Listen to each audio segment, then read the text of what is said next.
سلامونه احترامات ګرانو اوریدونکو کتونکو خدای دې وکړي چې راته روغ رمټ وئ.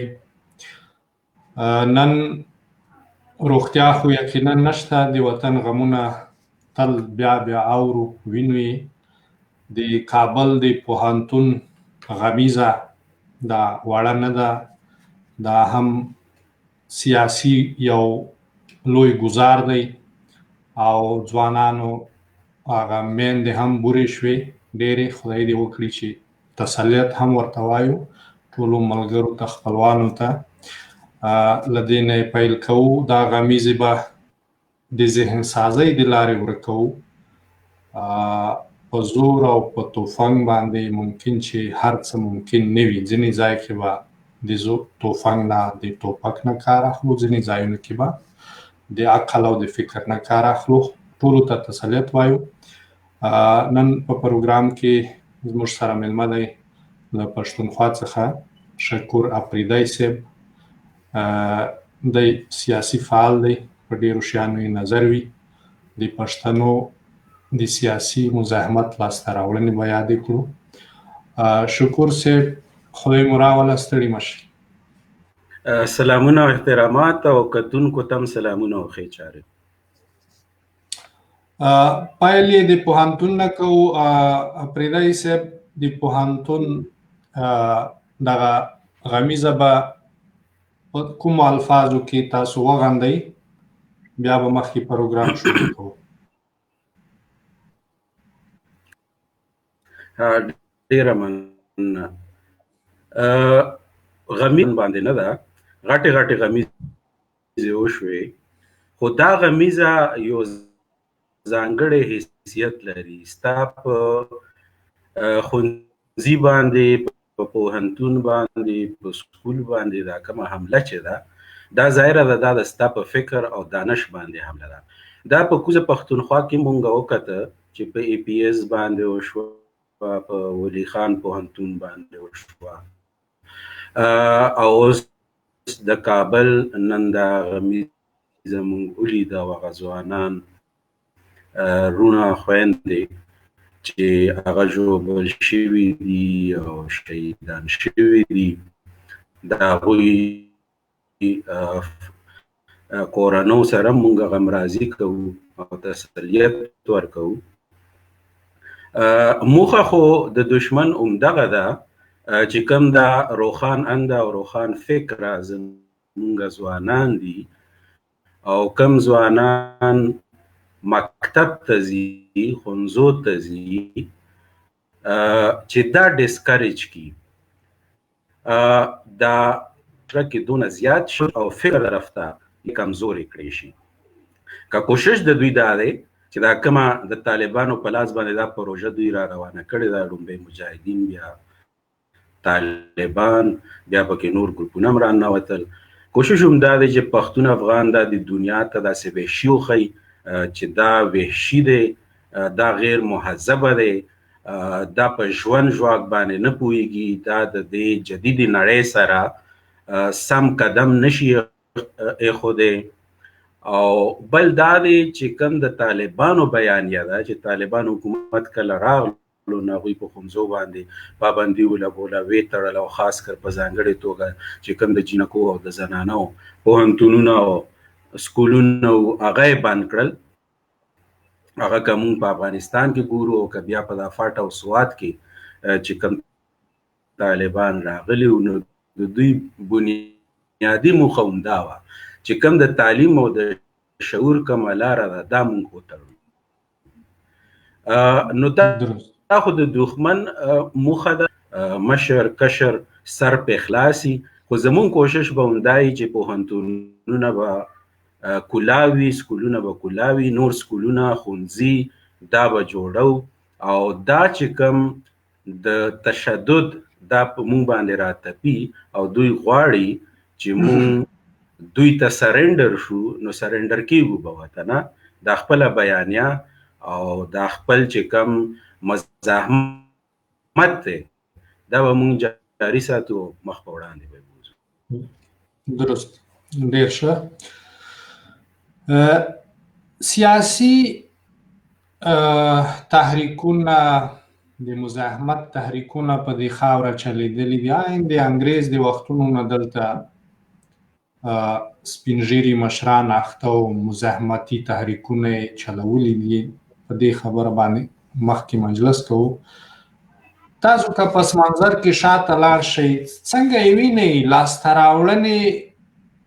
هومره دي چې سړی زړه پرې کورولی شي که نه کمبودونه هم لرو؟ د پښتنو چې کوم سیاسي غورځنګونه یا تحریکونه دي نو هغه خو د بایزید روشن نه را شروع شوي دي. کوم چې یو عالم دین مو، صوفي مو او یو مصلح مو، هغه دا غوښتل چې د پښتنو کومه معاشره او په دې معاشره کې د بده مرغه د هغې اسلام پکار ده. نو هغه یو خو د خپلواکۍ تحریک و، په هغې ټیم کې مغول چې کوم دی زمونږ په خاوره باندې قابض و، یو خو د هغوی نه خپل واک اختیار اخیستلو، او دویمه مهمه موخه چې کومه ماته ښکاري نو هغه د دې سوسایټي ریفارم کول یا اصلاح کول د دې معاشرې، ځکه چې د اصلاح نه بغیر نشي کېدی. له بده مرغه پښتانه چې کوم دي اوس هم یو غټه برخه چې کومه د هغه یو قبایلي ژوند ژواک لري. قبایلي ژوند ژواک ظاهره ده هغه یو پسمانده ټولنه یا یو پریمیټیو سوسایټي چې ورته وایي. دنیا ډیره مخکې لاړه، مونږ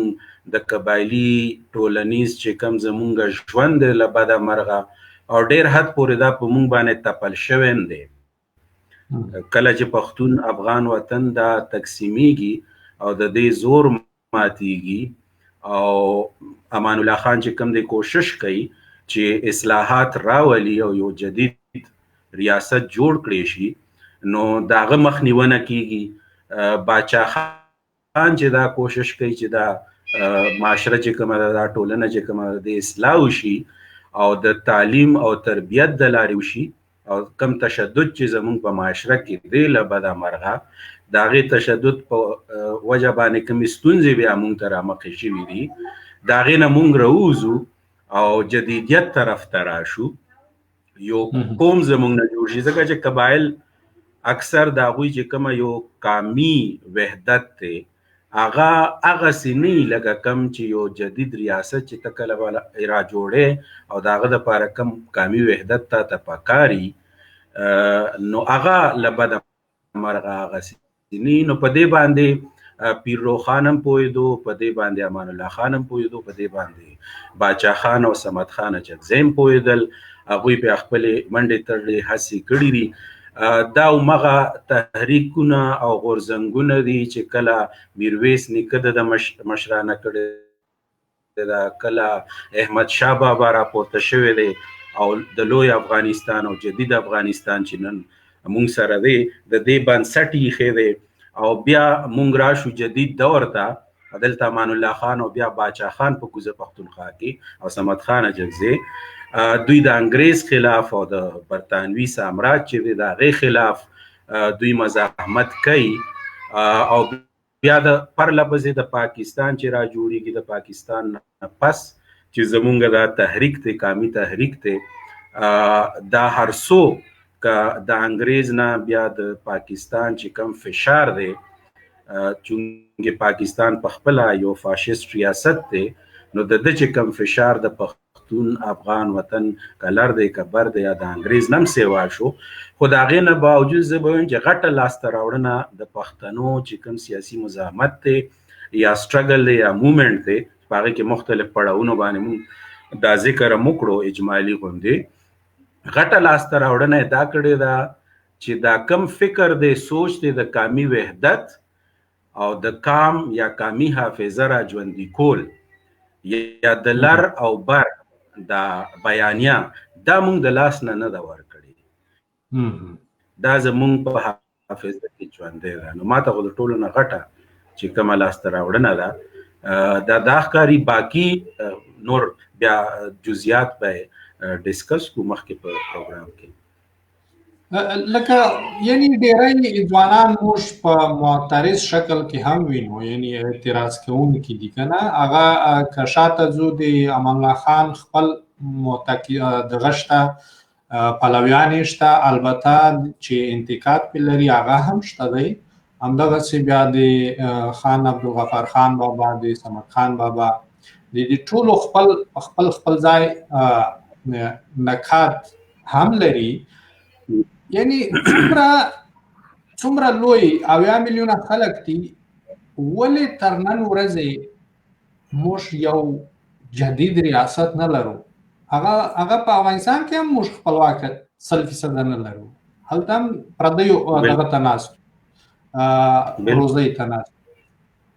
بالکل د هغې ګڼ شمېر معاملونه دي زما په نظر کې. یو خو دا دی چې کله باچا خان او د هغوی تحریکو په جدید دور کې که مونږ خبره وکړو، ورسره به د امان الله خان خبره هم وکړو، نو هغې کې یو ستونزه خو مونږ ته دا رامخکې شوه چې په هغې ټیم کې سیاسي شعور، خاص کر په کوزه پښتونخوا کې، بره پښتونخوا خو خیر حیثیت بدل و، هغه ټیم کې یو خپلواک ریاست و، خو په کوزه پښتونخوا کې له بده مرغه هغسې سیاسي شعور نه و کوم چې لاندې په هندوستان کې و. هندوستان کې باقاعده یو قانونو، آئینو، هلته ټول ټاکنې کېدې، هلته ته مزاحمت کولی شو، سیاسي مزاحمت روانو، غټې پارټۍ وې هلته کانګرس و، هلته مسلم لیګ و. پښتونخوا کې او بیا پښتونخوا سره چې کوم برټش بلوچستان به دوی ورته وایي چې زموږ ژوب ډیویژن دی، اوس دلته له بده مرغه د لومبۍ ورځې نه برطانوي سامرا چې کوم دی هغوی اف سی آر په مونږ باندې راوتپلو. اف سی آر چې کوم دا بنیادي طور باندې ان ډبلیو اف پی چې دوی کله په 1901 کې دا د چیف کمشنر صوبه جوړه کړه، په ان ډبلیو اف پی کې ظاهره هغې ټیم کې مالاکنډ نه و، فاټه پکې نه وه، او اخوا ژوب ډیویژن چې کوم دی هغه برټش بلوچستان و. نو په دې دواړو سیمو کې، د پښتنو سیمو کې دوی اف سی آر په مونږ باندې راوتپلو. نو ظاهره ده په اف سی آر کې ته بیا هغسې سیاسي مزاحمت نشي کولی کوم چې د آئین لاندې یا کم سیاسي مزاحمت دی چې ستا یو مضبوطه منظمه پارټي لري یا ګوند لري، په هغې کې کولی شي. هغې کې ظاهره ده زمونږ د هغې نه مخکې چې کوم مزاحمت و، که هغه حاجي صاحب ترنګزو و او که د هغې نه مخکې و، هغه صرف د ټوپک او د تشدد د لارې و. تشدد کې هغه هم یو سټریټجي ده، هغې ته موږ بد نشو ویلی، پکار دی چې هغه هم سړی وکاروي. او عدم تشدد یا تشدد کې بیا یو چې کوم ایډوانټیج مونږ ته په عدم تشدد کې په لاس راځي، هغه دا دی چې په عدم تشدد کې ته د کام اصلاح کولی شي، ته په کام کې د خلکو سره یې، تالته یو متبادل تعلیمي نظام را مخې ته کولی شي، تالته یو سیاسي ګوند را جوړولی شي، تالته سټډي سرکل کولی شي، ته د خلکو سیاسي او سماجي او اقتصادي روزنه او کومه کامي بیانیه مقدمه چې ده هغه هغوی ته کېښوی شي. دا څیزونه په تشدد کې په هغسې نشي کېدی. نو هغه چې کوم پړاو دی هغه هم لږ کم دی، هغه صرف زمونږ سره تقریبا 18 کاله دی، ځکه چې خدایي خدمتګار چې جوړیږي 1900 یو کم 10 یا 10 کې، نو او پاکستان بیا 40 کې جوړیږي، نو 19 کاله دا یو مهنت د عدم تشدد د لارې او شو. د هغې نه مخکې هم شروع، خو د هغې نه مخکې داسې منظم نو. نو یو خو دا پړاو مونږ سره ډېر کم و. بل په هغې کې یو بدمرغي یا بدقسمتي زمونږ دا وشوه چې په هغې کې زمونږ د پښتنو هغه مقدمه چې کومه وه هغه داسې واضح رنګ کې مونږ ته یا کام ته کې نه ښودلی شوه. اتحاد د هغې ټیم زمونږ مجبوري وه چې مونږ به د کانګرس سره کولی، ځکه چې مونږ کمزوري وو او اف سی آر لاندې م ژوند تېرولو. نو مونږ ته د یوې غټې پارټۍ یا د غټ ګوند ضرورت و چې هغې سره مونږ اتحاد وکړو چې زمونږ اواز هم په مین سټریم یا مرکز کې واورېدل شي. خو د هغې یو بدمرغي دا راغله چې په اخره کې بیا 46 اووم راځي او د هندوستان د تقسیم خبره کېږي، نو کانګرس او مسلم لیگ خو خپل مقدمه هغوی ته معلومه وه، هغوی انګریز ته کېښوده خپل ملکونه ورته میلاد مرغ هغې ټیم کې دونه دلچسپي په پښتنو کې نه لرله، هغوی ته خپل ملک میلاو شو. نو په دې ځای کې پښتنو سره چې کوم دی کانګرس هم لاس وکړو او پښتانه هم په ټیم باندې په وخت باندې په دې خبره باندې پوه نه شو چې باید که دا هندوستان تقسیمیږي نو زمونږ چې کوم قامي مقدمه ده یا زمونږ خپلواکي ده بیا وطن دی د هغه به څه صورتحال وي. په دې خبره باندې آی تھنک چې دلته لږ موږ وال خوړلي دي. نو دا پکې زما په نظر باندې لکه دا یو ستونزه وه.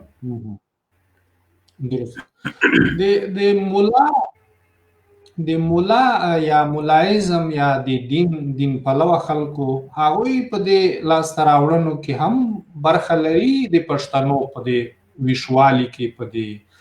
تحریک کې د هغوی هم برخه ده. بیا انګریز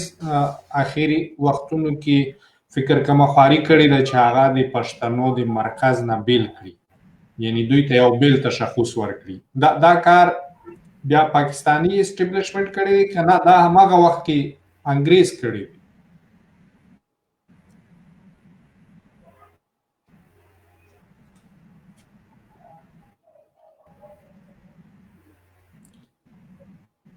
شکور صاحب आवाज راځي؟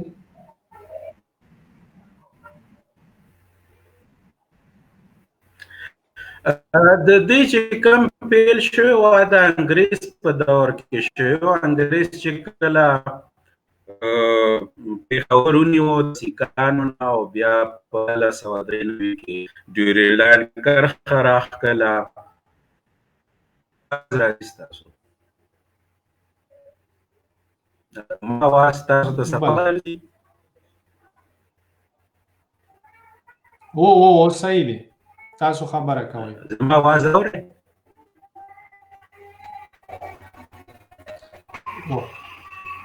شیخ आवाज صفا راځي؟ بله ستاسو आवाज راځي. आवाज ٹھیک دی؟ زه خبره جاري ساتم. هغې بالکل د انګریز استعمار چې کوم دور و د هغې وخت نه چې کله پښتانه هغوی دا سیمې هغوی ونیوې نو دلته چې تعلیمي نظام ښه ټیک شوه. نو هغوی چې دا سیمې ونیوې او په هغې کې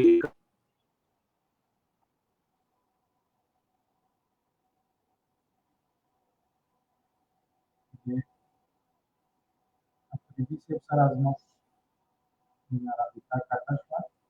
نو به بېرته وصل شي.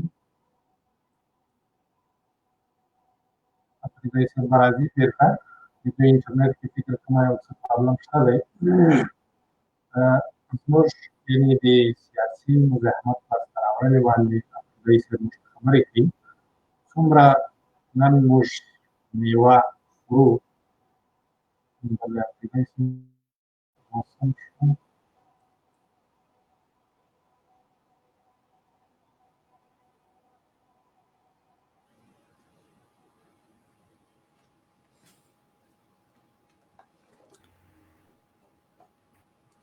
بله आवाज راځي؟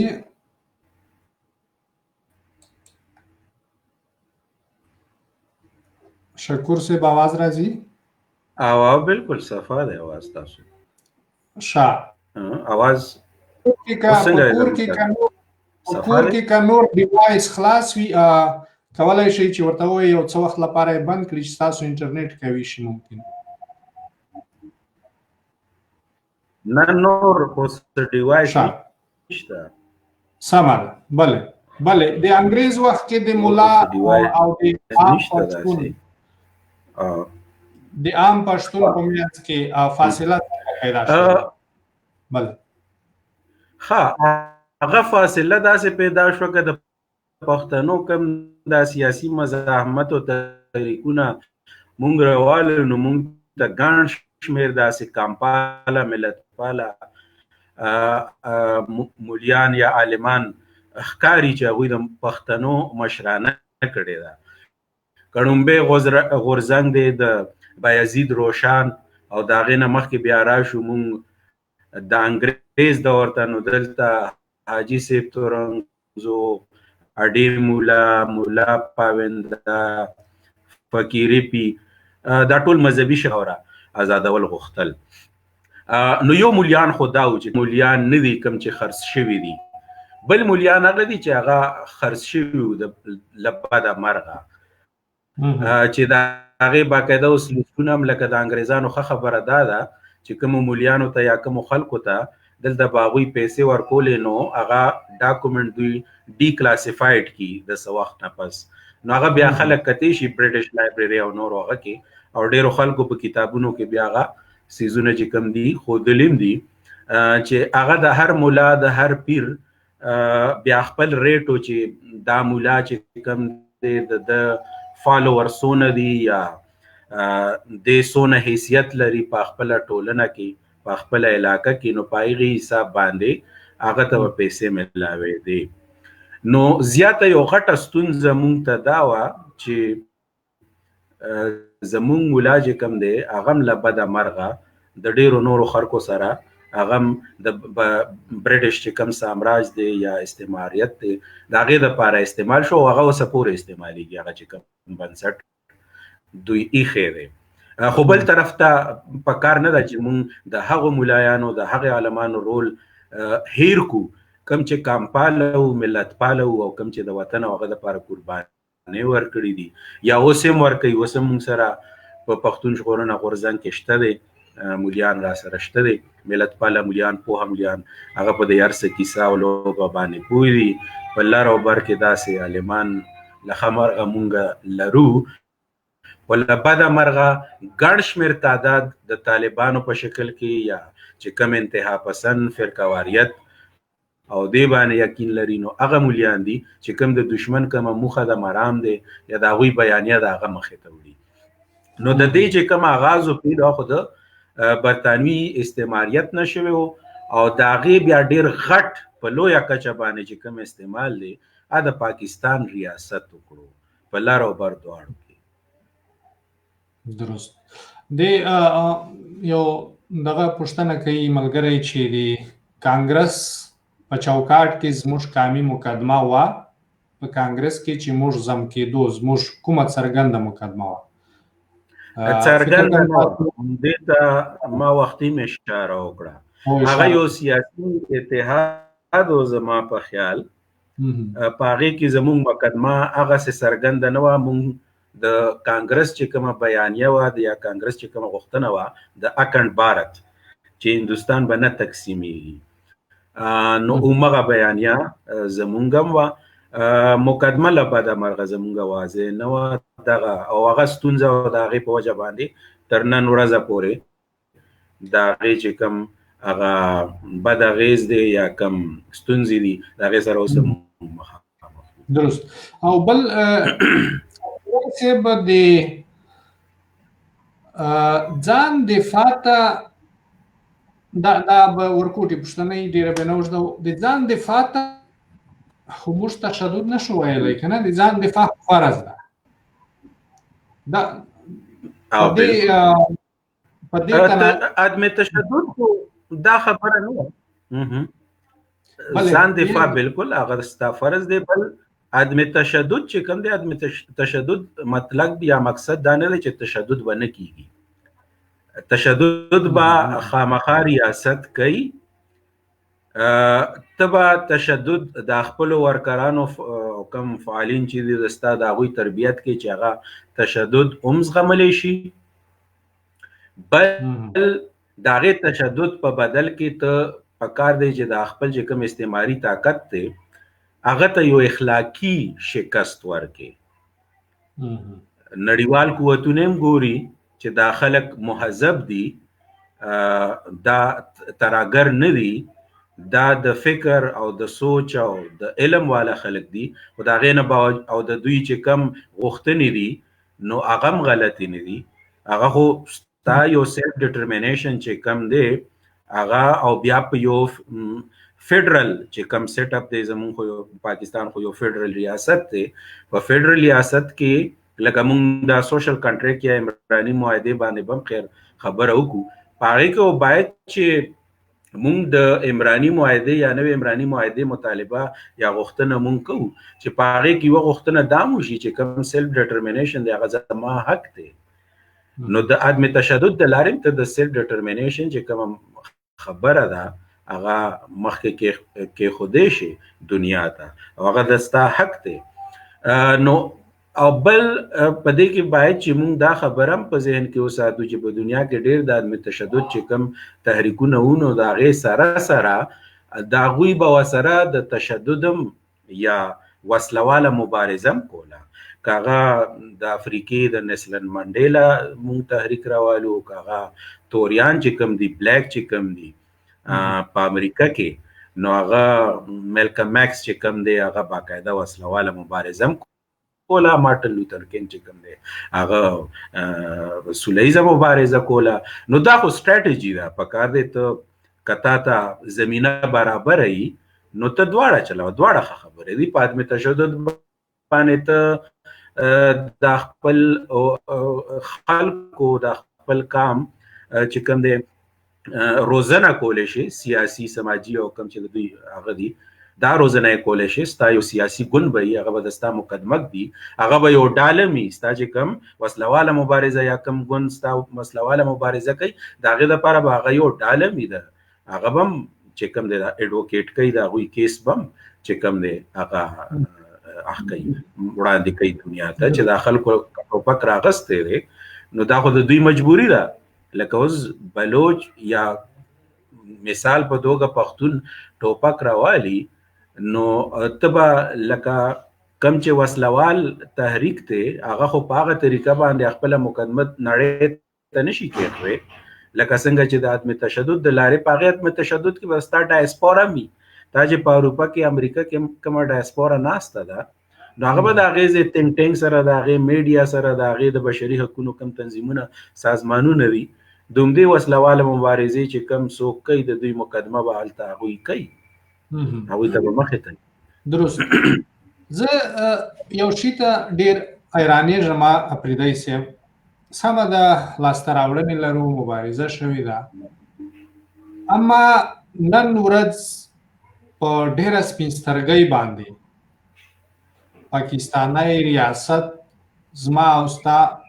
فقط معدنیات نه خوري ما او تا وژني مخامخ ښکاره نړیوالو قوتونو یا اقوام متحده هیڅ کوم عکس العمل نه دی ښکاره کړی په نورو هیوادونو کې هم دغسې په رڼا ورځ باندې نړیواله مافیا یا ملکونه چې کوم قوي دي هغه هلته عملیات کوي معدنیات وړي خو اقوام متحده یا بېوسه ده یا د بل چا په واک کې ده دې ته تر څو پورې موږ ناست یو اوس هم د سوات نه دغسې وزیرستان او جنوبي پښتونخوا پورې وړاندې مو خبره وکړه یعنی داسې زموږ خویندې او تورسرې شته دي چې هغه د دوایي پیسې نه لري ځان ته دوا پې واخلي بالکل او د کور د څنګ سره به د ګاز پایپ تللی پنجاب ته تربیلا نه بجلی ځي لاندې دغه ته پنجاب ته او د تربیلا خلک به خوار غریب یو مور به دوا نشي پیدا کولی اخر کار ستاسو په ذهن کې د دې مزاحمت د دې سیاسي مزاحمت کوم شکل بدلول پکار نه دي کوم بل فکر تاکتیک ممکن په کوم ځای کې موږ ډېره کمی لرو دا مشران ولې اخر کار دې ته نه رضا کېږي بل تاسو ته وارم بالکل دا کمزوري شته دا زمونږ چې کوم سیاسي مزاحمت دی په هغې کې ظاهره ده دا کمزوري شته خو د هغې یو غټ لامل چې کوم دی هغه دلته چې کوم نړیوال سیاست دی او بیا سیمه ییز سیاست دی زمونږ په دې منطقه کې د دې یو غټ لامل دام دی پاکستان چې را جوړ شو د پاکستان بنیادی مقصد دلته یو ګیریزن سټیټ یا یو مورچه مغرب د پاره یا کم کیپټالیز بلاک چې مونږ ورته وایو د هغوی دپاره په کارو برطانیې جوړ کړو برطانیه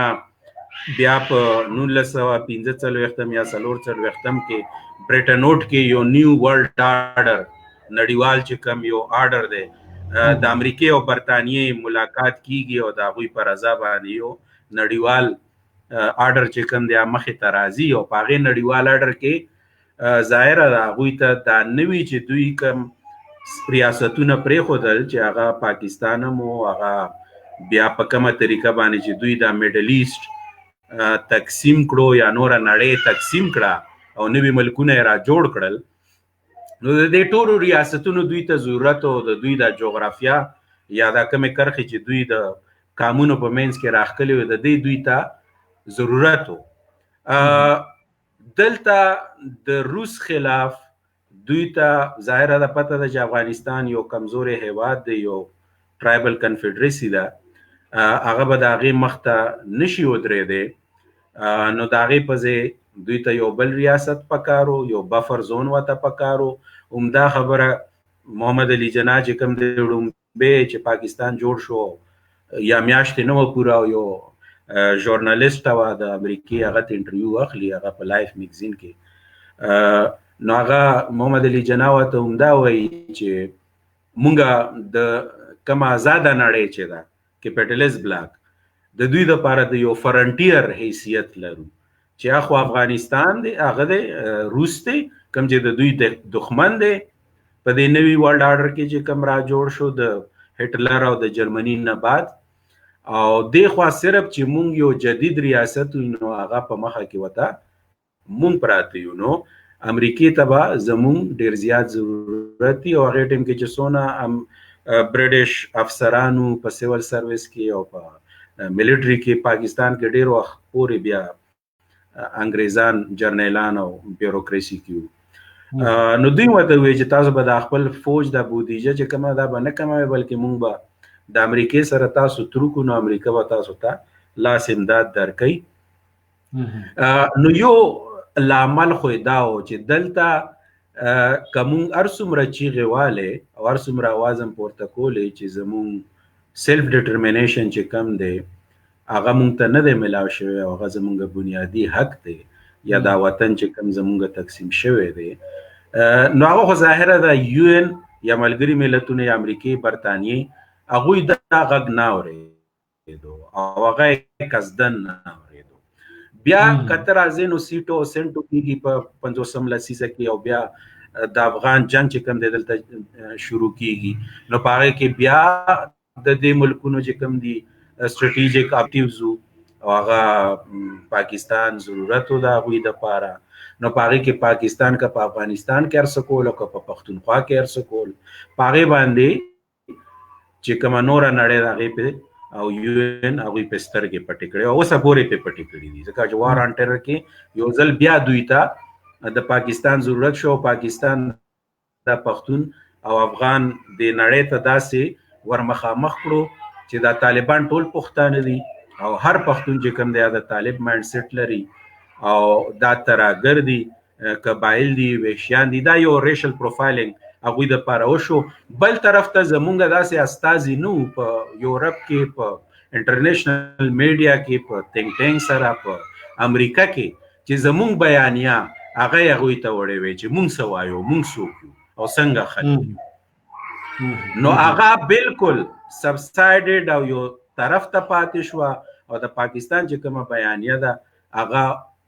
که هر څو کمزورې شوې ده او خلک پرې پوه دي چې د مونږ سره درغلي وکړه ډبل گیم یې وکړلو خو بیا هم یو قسم له هغوی ورته اړتیا شته ضرورت ورته لري نو په دې وجه باندې ځکه چې د دې علاقې چې کوم سټریټیجیک اهمیت دی په هغې وجه باندې او دوی اوس بیا کوشش کوي چې طالب یا خو مکمل ټیکور وکړي او که ټیکور نشي کولی نو یو غټه برخه یا یو مضبوط حیثیت په افغانستان کې هغه ته یو ځل بیا میلاو شي نو دا یو اړخ خو دا هم دی بل اړخ یې دا دی چې زمونږ د پاکستان جوړېدو نه پس افغانستان هم هغسې دا کیس په نړیواله کچه باندې ونه لوبولو او خلکو ته یې وړاندې نه کړو لکه څنګه پکارو کوزه پښتونخوا کې تحریک چې کم دی هغه به زه داسې ووایم چې کم د عدم تشدد او خدایي خدمتګار هغه یو منظم خلک وو او یو نیم لک د هغوی شمیره وه، هغه د پاکستان جوړېدو نه بعد هغه ختم شو، تحلیل کړی شو. هغې نه بعد دغسې منظم یو قوت زمونږ سره نه و چې په هغې باندې دا مزاحمت چې کوم دی په هغسې هر څو که مونږ سره سیاسي ګوندونه یا نورو چې کوم پاکستان گیر سیاست کوي د هغوی ګوندونو سره زمونږ اتحاد او دا خبرې وي، خو هغسې یو منظم چې کوم مزاحمت مونږ ته پکار و هغه مونږ له بده مرغه اوسه پورې ونه کړی شو. اوس د پی ټي ایم نه پس خبره لږه بیا را ژوندۍ شوه، لږه تیزه شوه په انټرنیشنل فورم باندې. دلته لکه دلته څونه پښتانه دي، که هغه یو عام وګړی دی او که هغه دانشور دی او که هغه زنانه دي، د هغوی هغه ته دا کومه چې کامي بیانیه ده یا څه په د وار آن ټیرر کې وشو، دا خبره د هغوی غوږونو ته صحت پورې رسېدلې ده. د پښتنو چې کوم پیوستون دی یا نیټورکینګ دی هغه د سوشل میډیا او د دې تحریک له امله په ډېر حد پورې وشو، که هغه د کویټې او پېښور په منځ کې نیټورکینګ دی او که بیا د کوز د لر او د بر او د ډایسپورا په منځ کې یو پیوستون دی. او بل په دې کې د مدني چې کومې رسنۍ دي سوشل میډیا د دوی ډېر مهم رول دی. کم کار به چې موږ په 20 کاله کې کولې دې رسنو په وجه باندې هغه کار په 2 کاله کې وشو او دا رفتار زه امید لرم چې دا د دې رفتار به نورم سیوا کیږي. خو دې دپاره یو کار بلم پکار دی، که پی ټي ایم دی که نور ګوندونه دي سیاسي پی میپ دی ان پی ده، باید چې دوی خپل سوشل میډیا ټیمونه ښه منظم ټیمونه چې هغه یې روزلي، هغه باقاعده پکار دی چې پیډي هغوی ته باقاعده تنخواه میلاویږي چې د هغوی بل کار او روزګار بلکې همدغه وي چې هغه دې ته کینی دی سوشل میډیا، ځکه چې موږ سره همدا متبادل میډیا ده، موږ سره مین سټریم میډیا چې دا خو د ریاست ده، هغې باندې خو ریاست خپله پروپیګنډا نیریټیو وړاندې کوي. زموږ د پروپیګنډې یا نیریټیو دپاره خو همدا الټرنیټیو یا متبادله میډیا زموږ سره ده. پکار دی چې دا موږ ډېر په ښه طریقه استعمال کړو. درست. د مزاحمت سیاسي مزاحمت په دې کې څه شی راځي اپریدی صاحب؟ یعنی دا د خپل حق لپاره دوامداره جلسه وکړه، ذهن سازي وکړه، ځوانان پوه کړه چې ستا دغه حق بل څوک خوري. د دې سیاسي مزاحمت کومې غټې نښې دي چې موږ یې ووینو چې هغه نن موږ سیاسي مزاحمت غټې دوه حصې خو یو خو دوه حصې غټې چې کومې دي، یو خو موږ په دې کې تقسیمولی شو چې وسلواله مبارزه او هغه عدم تشدد، یو خو دا شو وسلواله شوه او سوله مبارزه شوه. بیا سوله مبارزه یا عدم تشدد چې دی د هغې مختلف شکلونه کیدی شي. هغې کې یو خو ستا ګوند دی، سیاسي ګوندونه تا جوړ کړل، چا ګوندونو کې کما سیاسي روزنه ده، د خلکو سټډي سرکلې دي، جلسې جلوسونه دي، پرلتونه دي، تحریکونه دي یا تحریک دی را جوړ کړو، دا کار خو به دوی کوي. بل کار چې کوم دی هغه ستا ټولنیزې یا میډیا چې کومه ده، رسنۍ چې کومې دي، د هغې د لارو به ته ډېر په منظم ډول باندې د خپل فکر د خپل سوچ خپل کام ته رسې، یو دام دی. بل چې کوم دی هغه د ستا یو متبادل تعلیمي نظام دی. اوس چې یو ځوان چې کوم دی هغه 14 کاله د پاکستان په سکولونو پوهنتونونو کې پاتې شي، هغه په خپل محنت وکړي، خپله بیانیه او خپل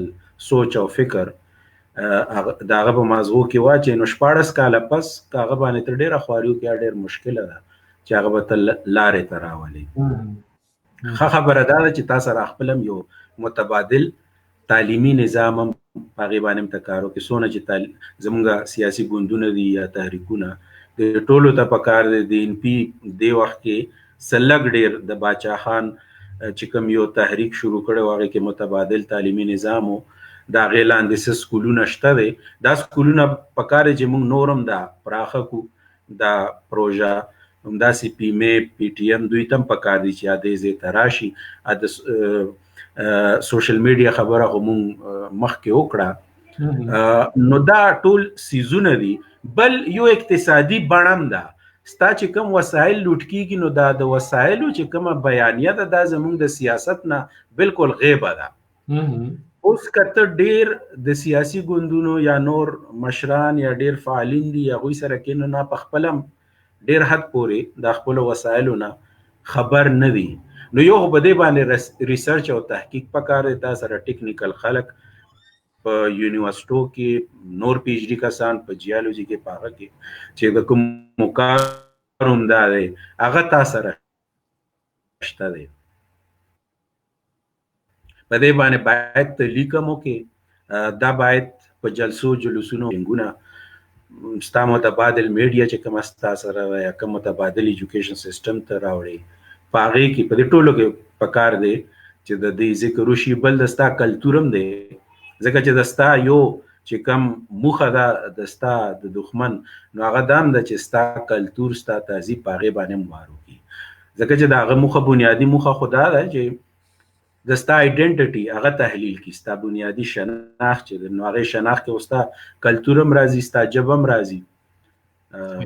صرف دا هغه نور باندې خو نه دي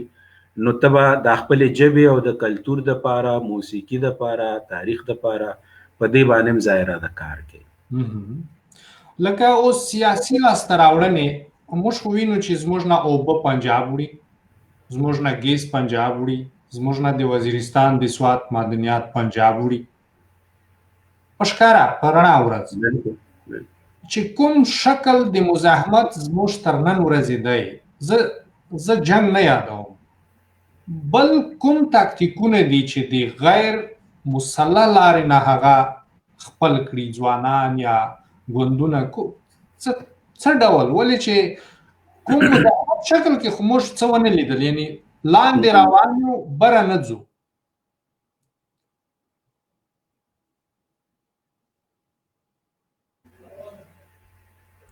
بله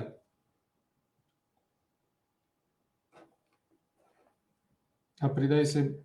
انشاءالله بیرته وصل کیږي موږ باید فکر وکړو ځوانانو چې یعنی سمه ده ټوپک ما اخلا بله کومه لار ده یعنی د مزاحمت کومې لارې دي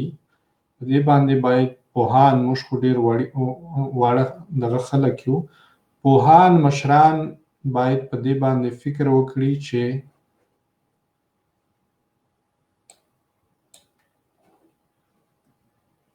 بله زموږ سره بله نه لګي سستي دا په نت نه لګي سستي دا په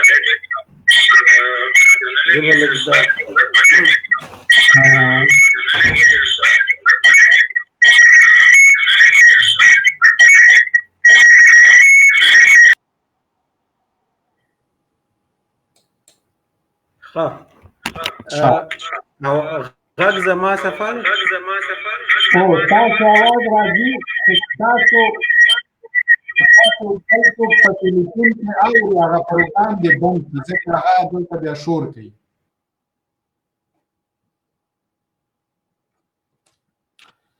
شاده تخنیکی ستونزې دي سمې به شي اپریدای سے بس سوالونو ته ځواب وایي یعنی سپینږیري مشران زموږ سره بیرته وصل کیږي خدای دې وکړي چې اواز یې سم وي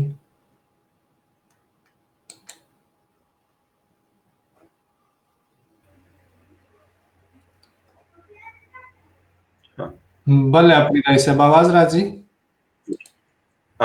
بالکل صفا دی بخنه غواړم د نیټ کې زنه پوهیږم چې نه اوس سم دی چې هلته ستاسو پروګرام بل څوک اوري نږدې ټلیفون کې نو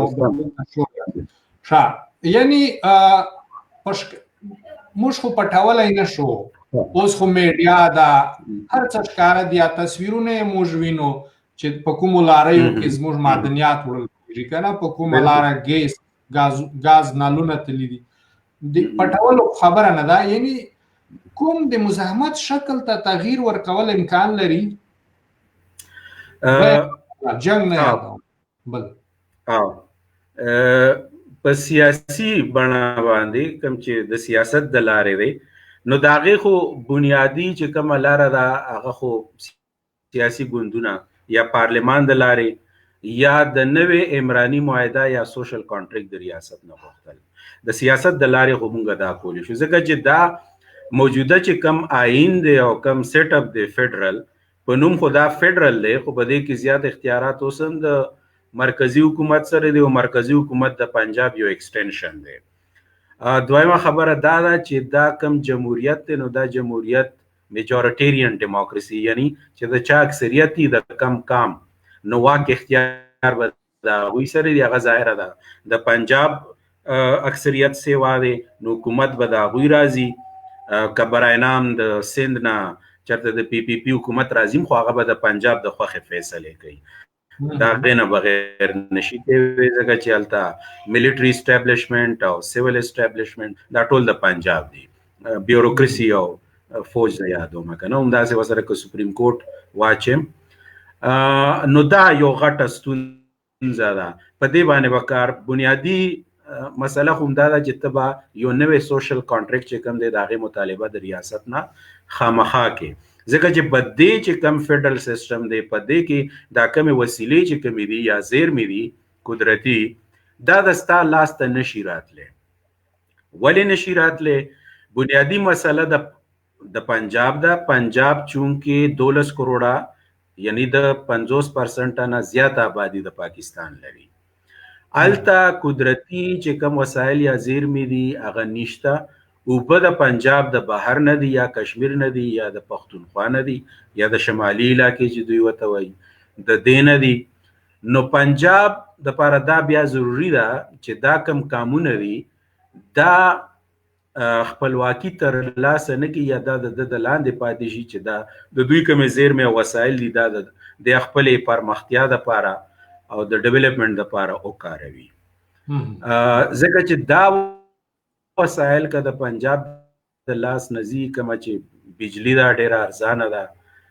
1 یونټ جوړ کړو نو هغه کې ټوله یو صوبه شو نو دوی وابډا هاوس چې کوم د لاهور ته ورسول نو بجلی سوچا لاهور ته لاړو او سپورې ده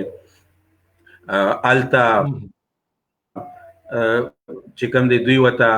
1500 کیوی پلس ګریډ سټیشنونه بلاشه جوړ کړي پاغي باندې انډستریالایزیشن دوی کوي د پنجاب چې کوم یو خار ده هغه کتو ګورې نو پاکي صنعت کارخانه فابریکې بلاششتا په پښتونخوا کې بیا د انډستری د پاره چې کوم بجلی دا ډیره کم ده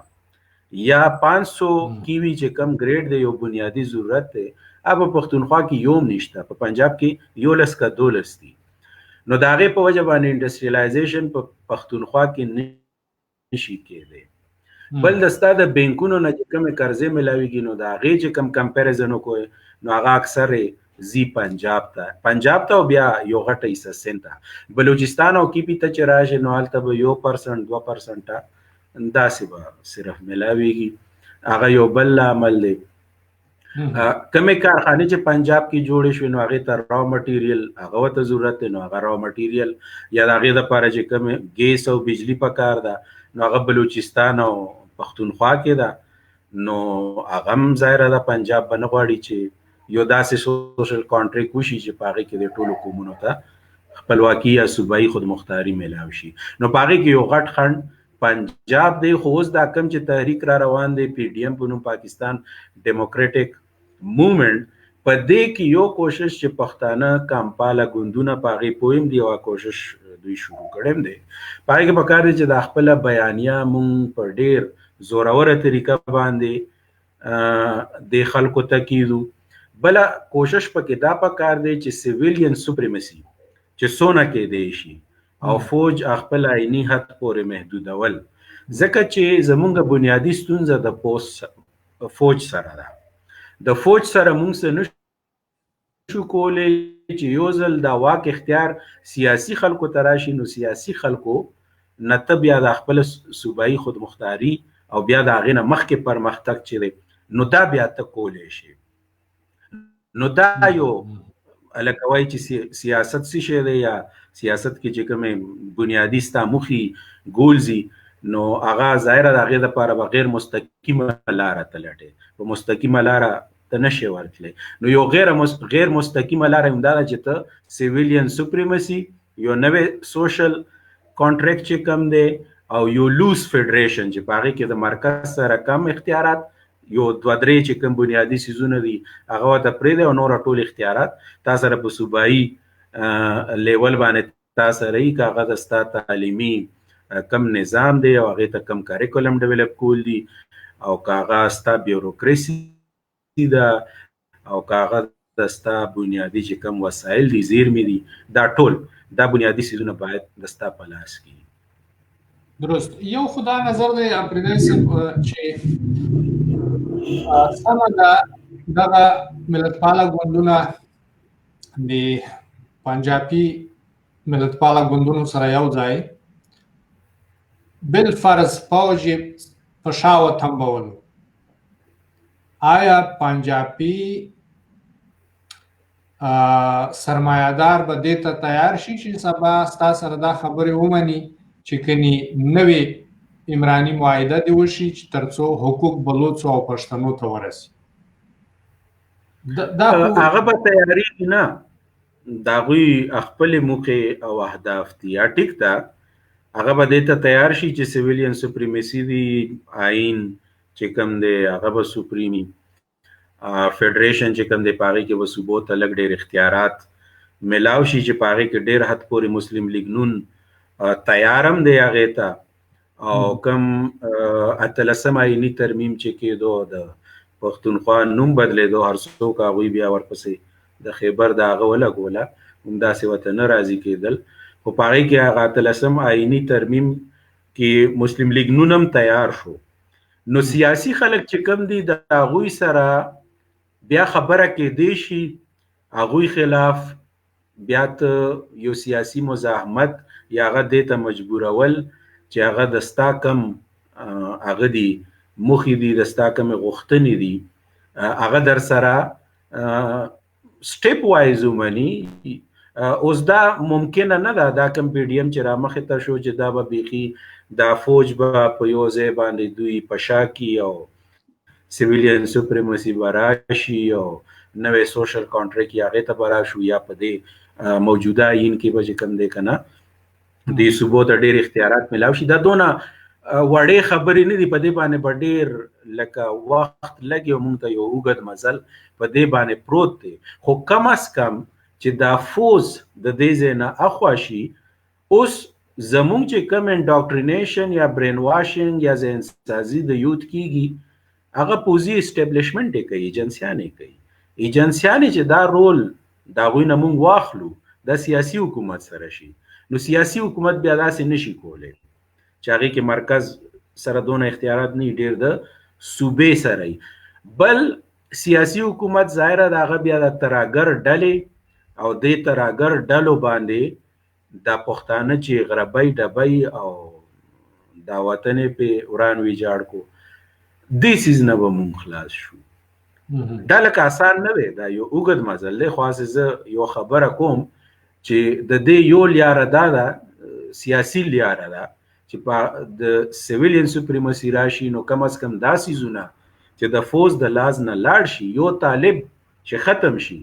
نو دا یو ډېره غټه لاسته راوړنه ده. طالب او دا مولا چې څنګه پوچ په لاس کې نیولی دی، او پښتون چې کوم دی د هغه برین واشنګ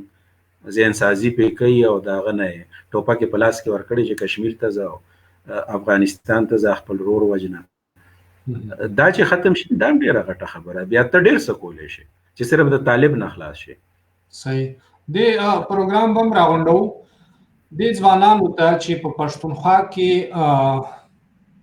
آزاد فکره یا تعلیم یافته ځوانانو ته، د پوهنتون ځوانانو ته په ښه نظر نه ګوري، یعنې د مدرسې طالبان، او ځي افغانستان ته، هلته چې نوم جهاد ورته اخلي، موږ فساد او جنګ ورته وایو، ورور وژنه ده. دوی ته اخري څه ویل غواړئ؟ خپل ورور ولې وژنې؟ بل چا غولولی یې؟ دا خو ستا ورور دی، سبا به همدې افغانستان سره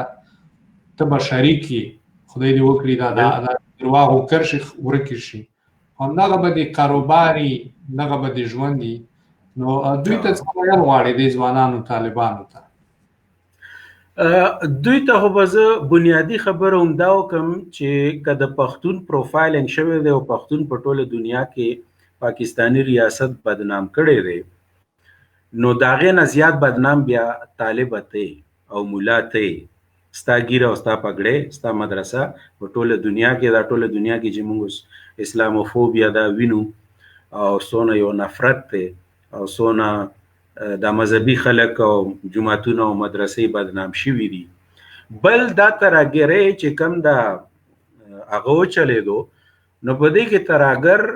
چې بم خلاص کړی دی ډزې کړی نو هغه خو دا نه دي کتلي چې دا کامپاله پښتون دی نیشنلیست دی او که دا د جماعت اسلامي والا دی او که دا د جمعیت والا دی په دې کې دا ټول مړه شوي دي د NP نه بعد کم جمعیت علماء اسلام چې کم دی د دوی زیات ورکران او نور مولیان دا د دې ترهګرۍ ښکار شوي دي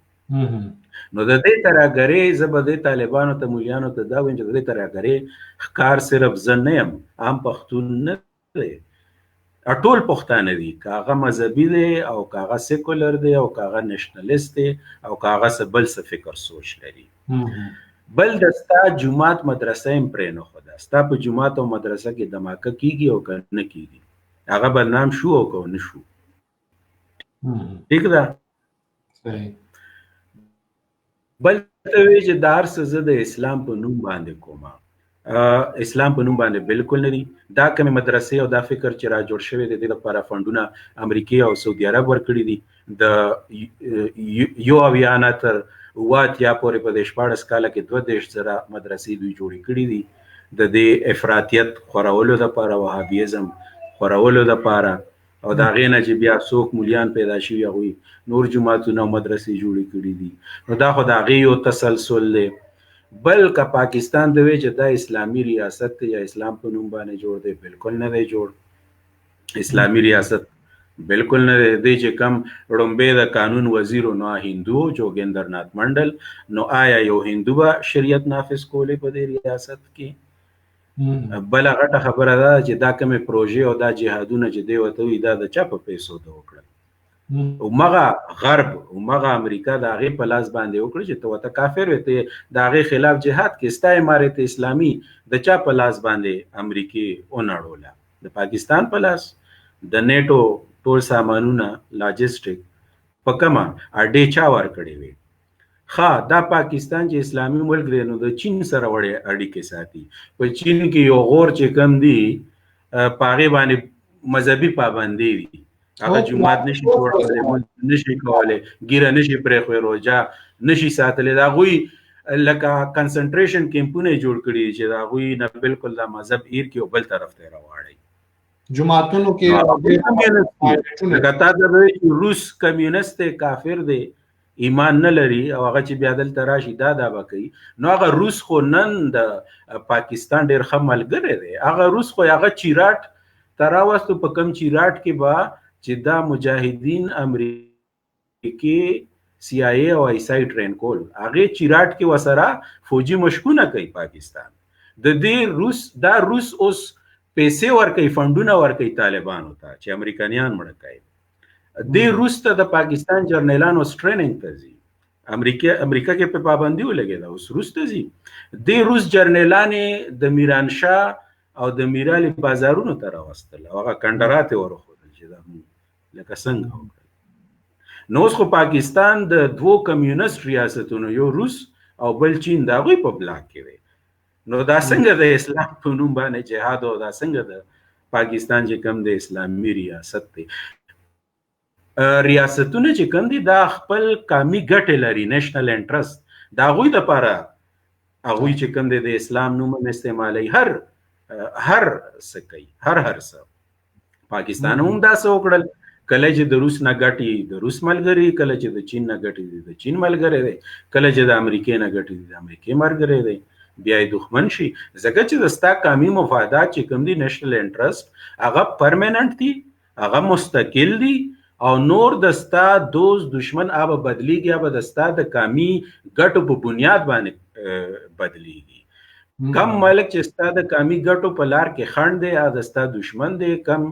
چې ستا سره ملګری دی په هغې کې هغه ستا ملګری دی بنیادي همدا خبره ده د کفر او د اسلام خبره خو نه ده او د افغانستان چې کم خبره ده نو هغه خو پاکستان په خپل ویلي چې 1970 کې مونږ ته پته وه چې په افغانستان کې کم قدرتي وسایل دي زیرمې دا خو د هغوی لپاره او د هغوی سټریټیجیک ډیپت هغوی نه بنګال لاړو هغه په یره کې وو انډیا اټم بم هم جوړ کړو دوی په دې یاره کې چې دا مغربي چې کوم پاکستان را پاتې شو دا هم را نه وړي نو هغوی ته یو سټریټیجیک ډیپت په افغانستان کې پاتې و چې دلته انډیا چې کوم د هغې سره همکاري نه کوي په افغانستان کې او بل ډیورنټ چې کوم دی هغه یو ډسپیوټډ یو فرضي کرښه هغه افغان ملت نه مني دغه یو مسله ده نو مونږ ته یو په افغانستان کې یو ګوډاګي حکومت پکار دی یا پکار دی چې مونږ دا یو پنځمه صوبه ځان له جوړه کړو نو دا خو ټوله دا پروژه وه نو په دې باندې باید چې طالب او ملا په دې باندې سر خلاص کړي درسته او د پی ټی ایم په لیکو کې چې څومره موږ اسلام پاله ملګري وینو که نه هغه هم باید په دې باندې سر خلاص کړي لکه تاسو چې وړاندې وویل چې دا ټول سره تړلي وي یو به په پی ټی ایم کې یو به په ان پی کې یو به په پښتونخوا ملي پارټۍ کې ماما به تبلیغي وي ماما به ملا وي خورایي به ملا وي طالب به زموږ غمونه شریک دي باید دوی ټول لاس ورکړي بغیر له دې نه معدنیات له چا خلاصولی شو او نه نورې شی نه خو لکه ستا وطن چې ښه شي ستا دا زیرمې واک د خپل شي ملک د ترقي وکړي نو په هغې کې صرف کمپاله چې کوم دی هغه خو به نه خوشحاله خو ملا به هم خوشحالي که نه د جماعت اسلامي والا به هم خوشحالي د جمعیت والا به هم خوشحالي که د بل سوچ فکر والی هغه به هم خوشحالي دا وطن خو د ټولو دی ټول به پکې خوشحالي دا 1.5 کروړه پښتانه چې دا ورک دي د خپل وطن نه یو داسې وطن نه چې هلته د سرو زرو کانونه لري ګیس لري بجلی لري اوبه لري کاپر لري کرومایټ لري کویله لري د دنیا کم یو څیز دی چې ته نه لري داسې وطن نه 1.5 کروړ پښتانه دا ورک دي پنجاب کې کراچۍ کې څوکیداري پالش کول یا په اروپا کې یا په عربو ملکونو کې نو دا ښه خبره نه چې خپل وطن دی آباد شي او دا ټول پښتانه دلته راشي او په خپل وطن کې د هغوی د کار روزګار او دغه وسیله یو عام ساده خبره ده یو طالب یو مولا یو سختدریځی هغه چې لور نه غواړي چې پوهنتون ته لاړه شي هغه به خپل مریض چې لاهور ته یوسي هلته خوشحالی مطمئني چې په لاهور کې مې پلانی مولا لاهور ته ښځه ویوړه علاج یې سم وشو یا پلانی مولا لاهور ته لاړو ډېر خوند یې ورکړو ډېر ښایسته و میټرو وه بل شی و ډېر خوند یې وکړو یعنې روح ته هلته خوشحالیږي خو همدغه شی په خپله وطن کې هم جوړولی شي همدغه شفافت ونه کړي همدغه اورګاډی به وي همدغه هوټل به وي پارکونه به وي خو همدغه هلته خوشحالیږي خو دغه په خپل کور کې وغواړه که نه بالکل همدا ستونزه ده لکه یو مولا طالب خپله لور خور سکول ته مکتب ته نه لیږي هغه سبا بیماره شوه ورته وایي چې دا زه نامحرمه ته نه ښیم ډاکټر ته سړی ډاکټر شي هغې ته نه ښیم نو ښځه ډاکټره به د کوم ځای نه راځي چې تا مکتب تړلی دی یا ته په مکتب باندې بریدونه کوې ښځه ډاکټره به د کوم ځای نه راځي نو دا شی دی ته چې اوس دلته لګیا یې لکه تا خبره وکړه اسلام آباد سیلونه کې د لاهور سیلونه کې یا دلته پېښور کې په پارکونو کې ګرځې او ډېر خوشحاله یې نو همداسې که افغانستان آباد شي یا د نور پښتون وطن آباد شي همداسې امن او سوکالي پکې خوشحالي پکې نو دا ولې ښه خبره نه چې په خپل وطن کې ته یو ښه ژوند چې د نورو ته ناست دي بلکې اوس خو دا افغانان چې کوم دي مسله دا ده چې دا کم طالبانو لیډرشپ دی په دا قطر کې مونږ وینو دوی له خو ډېرې غټې غټې ټیکې ورکړي غټې غټې بنګلې په قطر کې ورکړي دي دا خو لینډ کروزرو کې ګرځي دا خو هغه مولیان او هغه غني دا خو تړلي دي د ریاست کو اپټ کړي دي د دوی ګټې مشترک کوي هلته لکه مولا اختر منصور چې کله په ډرون باندې ولګي دا غا اساسي را څرګند شوي نو د 100 کروڑو نه زیات اساسي په هغه کې بیمه پالیسی مغه کړو دا بیمه پالیسی کوم وته یاد کړ چې ما کړی دا نو کې دې شي په 60 وخت دی حلال کی دا کفر دی د طالبانو امیر چې کوم د بیمه پالیسی کړی دا د کروڑونو روپیا ایسټ سي دي په دې سی پی کې او په دې پاکستان کې بشمار ټیکي ورکړي طالب او مولا چې کوم دی چې هغه د هغه نډیر متاثر دی او د لپاره ټوپک راغسته په کار دې تم سوچو چې هغه ډېر خجول دی په قطر کې او په کویټا کې او په پیښور او اسلام آباد کې او ډېر خوشاله او د دوی ځامن اولادونه خارج کې سبقونه وایي اوس نن تا په کابل کې څو جنکۍ مړې کړې اوس جنۍ ته ټوپک نه وژنې او یو محصل ته شاګرد یا زده کوونکي ته ټوپک نیسه خو همدغه جنۍ د سبا ډاکټره وه و طالبه ستا د لور علاج به کولو همدغه محصل چې تا مړ کړو شهید دې کړو سبا ستا د زوی هغه چې یتیمان شوي دي که نه په میلیونونو خو یتیمان موږ لرو طالبان راځي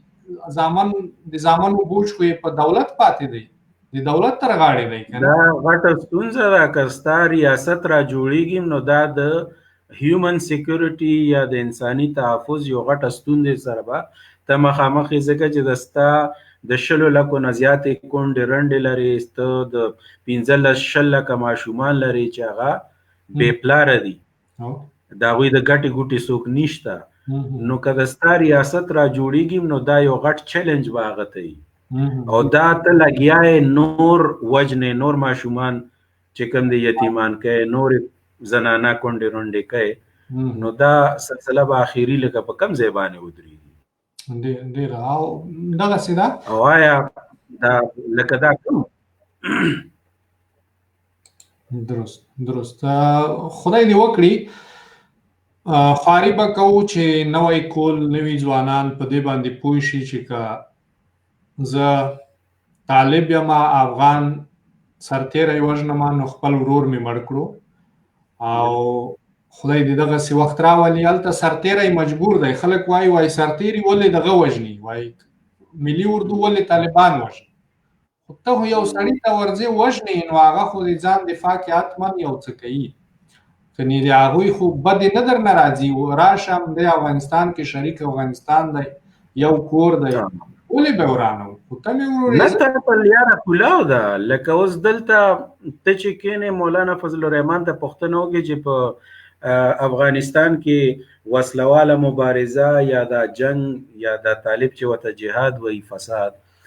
دا جایز دی نو هغه ورته چې او دا جایز دی بیا چې د پښتنه وکړي هغه یو انټرویو وه چې پاکستان کې آیا دا جایز دی چې اسلامي نظام شریعت راوستو د پاره وسلواله مبارزه شي نه دلته نه دی جایز دلته ولې نه دی جایز دلته د سیاست د لارې تا امکانات لري چې ته دولت یا واک ترلاسه کې او شریعت راولي نو دا لاره خو ته افغانستان کې لري هغه یو جمهوریت هیواد دی ته لاړ شه په ټول ټاکنو کې حصه واخله خپل جماعت ګوند را جوړ کړه ګلبدین چې کوم دی هغه به حصه واخسته خلکو پیژندل او ټول وزره کسونه وټونه واغستل 1% هم نو دوی سره اصل کې یاره دا هغه لار خو دوی سره شته خو دلته د چا په لاس کې چې دوی دي دا وته نه پرېږدي